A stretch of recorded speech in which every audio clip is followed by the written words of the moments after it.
Salut tout le monde. Aujourd'hui, on parle de Ghosts of Darkness 2017, un film mystérieux et assez inattendu. Avec seulement 2 personnages principaux, à part quelques cadavres réanimés et un démon, on est loin du film d'horreur classique. On est plutôt dans une ambiance de tragédie, de mystère, avec beaucoup de réflexion. Le film ne m'a pas laissé de grandes pensées philosophiques, tout est assez explicite, mais il y a matière à réflexion. Commençons par l'intrigue. Une histoire triste, comme souvent dans les films d'horreur, une famille emménagée dans une vieille maison. La fille a peur de sa chambre, les parents minimisent. Le lendemain matin, la fille tue ses parents, puis on la retrouve morte dans un placard, un suicide apparemment, avec plusieurs coups de couteau dans le dos. Une mission spéciale, 2 hommes sont ensuite en gage pour une mission particulière. Le propriétaire, inquiet de la mauvaise réputation de la maison, veut qu'ils y passent du temps pour confirmer l'absence de fantômes, de poltergeists, etc. Nos 2 héros ne sont pas des types ordinaires, Jonathan, médium et expert en mysticisme et démonologie, et Jack, chasseur de fantômes.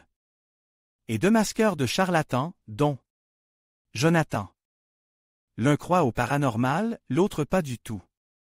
Pourquoi ce duo improbable? Regardez le film pour le savoir, en partie du moins. Pourquoi en partie? Le rôle de Jack est clair, mais celui de Jonathan reste une énigme pour moi. Passons. Des points de vue opposent, qu'est-ce qui m'a plu dans ce film, disons, assez moyen? D'abord, l'attitude de Jack face au paranormal. Vers le milieu du film, il raconte son histoire, sa femme a subi ce que le film La planche Ouija mettait en garde.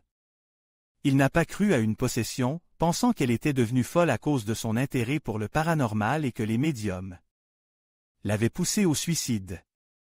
Après sa mort, il s'est mis à démasquer tous ceux-là à ce domaine. Pas étonnant qu'il accueille Jonathan avec méfiance et refuse de croire aux fantômes. Il est convaincu qu'un individu manipule les choses. Mais après quelques jours dans la maison, il doit revoir ses convictions.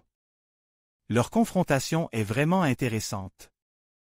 Jack est sérieux, concentre, tandis que Jonathan, au début, est insouciant, presque adolescent. Mais au moment crucial, il devient sérieux. Pourquoi cela arrive-t-il? Ensuite, il y a le sentiment de culpabilité qui ronge Jack. Il se reproche de ne pas avoir sauvé sa femme, de l'avoir laissée mourir, de ne pas l'avoir protégée des charlatans. Elle est morte sous ses yeux, l'accusant de sa mort. De quoi avoir des remords? Et là, une question m'est venue, pourquoi les gens croient-ils voir leurs proches décédés? Comme dans le temps des sorcières, que pense-t-on en voyant quelqu'un de mort, pourtant vivant? Qu'il est revenu d'entre les morts? Qu'il s'agit bien de la personne connue? La culpabilité de la mort d'un autre est-elle si forte qu'on croit n'importe quoi? L'apparition d'un téléphone hors service, comme dans Paris, ville des morts, est assez amusante. On ne sait rien d'eux.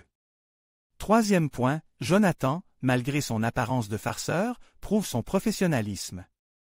Pour la première fois, dans tous les films de ce genre que j'ai vus, un personnage affirme que l'on ne sait presque rien des démons. Jonathan n'a eu affaire qu'à des âmes, jamais à des démons. Pourtant, il identifie sans hésitation un démon dans la maison, avec des arguments convaincants. J'adore la phrase « Certains morts ne savent même pas qu'ils sont morts », comme dans les autres.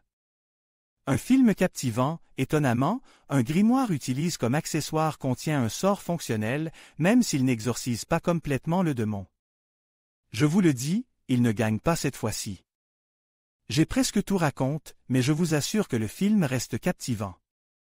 Malgré le nombre limite de personnages et une mise en scène rappelant les films des années 80, il vaut le détour.